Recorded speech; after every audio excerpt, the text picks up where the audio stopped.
All right, here you go. All right, who's up first? Okay. Don't be so sad about it. What do you think led to you guys being kind of out of sync in the passing game? I don't know, I'm still trying to figure it out. When you look back at that, you're going, it just wasn't as smooth as it's been kind of. Just kind of missed a thing here, and then we took some self-induced sacks, I call them sometimes, where it was like he had some chances to go, and he kind of ran into his own guy a little bit, and then we got a play-action sack, and then maybe missed a throw here or there, or maybe made a bad RPO decision, or whatever it was. So you don't know. I look back, I'm like, did we have too much in? I always think about that part. I'm like, did we have too many things in, or anything? How much was new? And there really wasn't that much new. Maybe some formational stuff. So kind of keep working through all that. So I kind of put on myself, going, I gotta do something. Was he trying too hard and pressing Jalen? Potentially. It happens sometimes in moments like that, but still I gotta do a better job trying to get him back if that does happen. I felt good about the second quarter. I'm like, I think we got this thing kind of under control. We made some great scrambles. Daniel was running like really hard.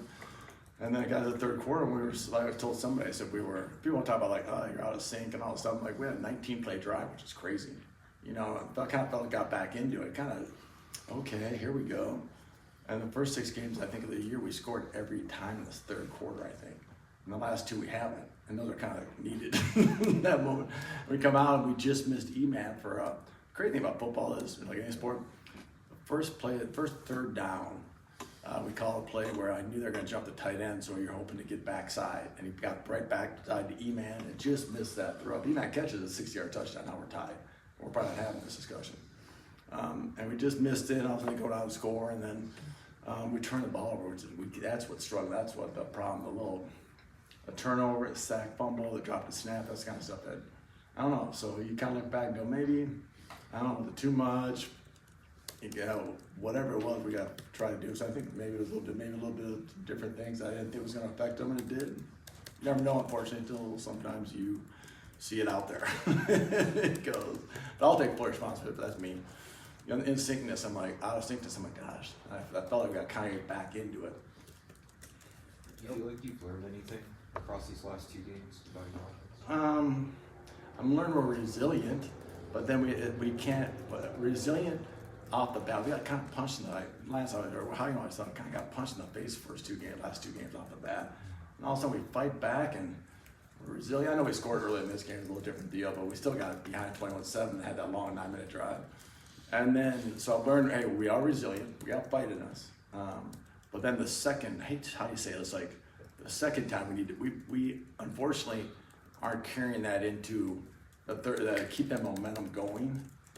We go back into all of a sudden we thought down behind again, then we can't climb that mountain again. So that's what I've learned. I've learned that I love our resiliency.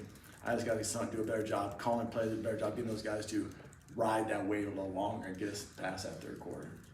Make sense? It's so weird to say, I'm like, gosh, we fight. And we're talking like, I think it's deflating a little bit where you fight back and then all of a sudden you get back down. Like we got to get back in, now stay in it and keep scoring. That's why I think the third quarter has been critical.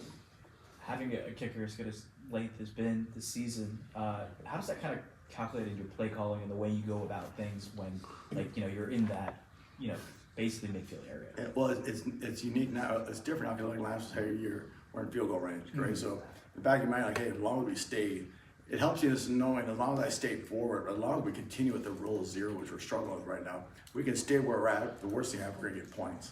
Mm-hmm. That's really that's a comfortable thing, especially when you're maybe in a bad position, like we got a bad one, but we got back into, hey, can we gain 8 to 10 yards? And knowing like, hey, if I can get, we're in 3rd and 20, so what can we get 6 or 8 of these yards back and maybe not get a first down, but can we give him a chance? I mean, that's just been really good. He's been awesome. He's a great kid too, man. But he is unbelievable right now. Keep that thing rolling, knock on wood. It's been a blast. How prepared are these young tight ends to get more playing time? Hopefully a lot, because it's coming. No, I'm joking. They're playing good. I think the way we practice, like I always tell you, is the way that has helped those guys. It helped Isaiah, it helps Cole. Whatever, if something ever happens to JD, those guys are ready to go. Tight end the same way. We huddle so many things at practice throughout camp. And then even now we rotate kids so many times, those kids are ready to go. So you see it's coming. It's like, well, you never know. Just like, you never know when the next receiver's got to step up. So I think all our guys positionally are tight end. Now you just seen our tight end. You saw Leighton more obviously, and Jane stuck in there a little bit, and you keep working him through it because I think they get some. They're not stunned by the moment because they've had a lot of reps in them, so they're ready to go. So it's fun. I enjoy. You're disappointed with injuries or whatever happens, but you're excited about the next kid. See what he does when he steps up. How do you sort of so much with Jalen that you kind of know how he's going to react probably to most everything. Yeah. He put a lot on himself like he always does after that one. What is your process in game when, especially when he's off a little inaccurate like he is, to just get him back, keep him going? No, it's a good point. It was easier, not easier. It was different when I was on the field. Mm-hmm. Because you can, how this is talking to any situation you have been in, being able to see a kid like in his eyes is a lot, or seeing whoever you talk to, you kind of feel it. So I don't get much feel. So Eric's done a good job, Coach T has done a good job. Is he okay? I'll say something. Hey, chill. Hey, focus, refocus. Hey, don't need that. We're good. Don't do too much. Just stay in the, hey, rules, zero rules. We try to stay positive all the time. And I'll go, hey, is he okay? Like, how's he looking?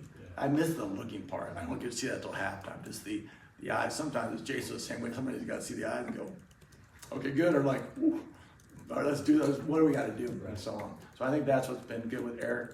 Knowing him so well, taking a lot of time having him around has been good. But a lot of times it's just a talk with him and then me just saying, you good, man? He'll nod. He'll see him nod. Or like, hey, just take it. Hey, next play. Next focus, refocus a little bit. But and like I said, it's been good for the most part. This one just wasn't as, couldn't get back into it for whatever reason. Does not being able to see that make you think about going back down on the field? No, it does. If in a perfect world you'd love to have both. It's just I just think I am so impressed watching NFL, this is the college too, with NFL guys who can call it from the sideline with that novice, and they've done it for years. But that is really impressive because being able to have to. Now I know there's using wristband more than they probably have in the past too.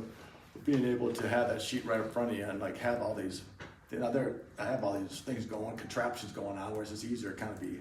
Hey, I can see it. Hey, here you go, wristband 36 or whatever. So it makes me. I'll always miss it just because I'm kind of the personality of getting next to those guys and talk to them. But for us for me to have any chance to call a decent game or a great game, I got to be in the box. how do you build out or layer kind of your offense over the course of a season where a run in week 2 becomes play action in week 4, becomes a screen in week 6, becomes a deep shot in week 8, and where are you guys kind of at in that process? In terms of the play wide? Yeah, in terms of like building out the playbook and everything over the course of the season. We're good. The thing is, we've had so much. Well, the time you have now is summertime, springtime is help. You get more time, I think. So you kind of build up pretty quick. And the way camp is now, you have practice and you have walk. I think you get more than you ever got. And sometimes the hardest part is going back to make sure you don't forget stuff to put it back in, and then see if anything jumps up. So I think in the process of that, I feel good. Now we just build out what we see. Sometimes, hey, that formation's been used mine. Let's do this now. Let's do that. So I think we're in a really good spot with that. I'm excited about that part. Hey Jim, Jalen said after the game that K-State showed things they really hadn't showed, or he maybe was even a little confused. Did you guys talk about that, or did you see No, that? what they did a little bit, they showed a little less. They didn't pressure as much as I thought they would. When they did do some pressure, they did a good job, but it wasn't like a unique deal. The one they got hit, the one pressure wasn't nearly a good job twisting really quick. And that 1 4th down, we had a chance. Email was gonna be open. They did a little different twist to them, but coverage-wise, they didn't. They played a little more off and soft, or catch technique a little bit more than they had shown. Where I thought maybe potential a little bit more man. But like I said, we had some unique formational stuff. So I think there's some different empty things they might have seen. That got them a little confused. It wasn't anything earth-shattering, like, oh my gosh. Just made a little wrinkle, a little thing here and there they did, which was a good little change up, but nothing like, oh my gosh. Oh, think fine. it's- Oh, go ahead. Yeah, I think it's one touchdown in the second half of the last 3 games combined. Oh yeah. What's led finding the end zone? What's made that such a I don't know. consistent Any challenge? ideas? Yeah. No, and I was thinking about that going, when I was saying back to Missouri, go back to the beginning, I'm like, okay, we did this, scored a couple times against Missouri, and I was like, we did, all of a sudden, Central Florida, weather we got stuck. Central Florida is a little different beast, because you got stuck inside the 1 yard line twice, so it wasn't you're trying to get that. The Texas taking and say, okay, we got stuck in 3rd and 1 twice. We got stuck with play action. Like, okay, I was more frustrated. I've been more frustrated, believe it or not, frustrated with the 3rd quarter not getting that touchdown. We need to tie it up or get the lead. But the other thing I'm not disappointed with is then the 4th quarter, how we're doing nothing. legitimately. Like meaning like even if you get behind, we'll get a first hour or two and then we'll kind of sputter out. So that's why I've been working a lot and going, why not to get behind, but like what we gotta do to get back, 'cause we're still in games. We gotta get enough, our defense has played well enough in those moments, and our offense has enough pop firepower. So that's the frustrating part for me, is trying to go back and go, okay, what am I calling or doing that's not helping us get that fourth quarter better? You know, that's the thing I'm most frustrated, because even if you get behind, you still got a chance to get a touchdown and make it a 10 or 11 point game. Instead where it's like, and obviously getting behind the sticks has hurt.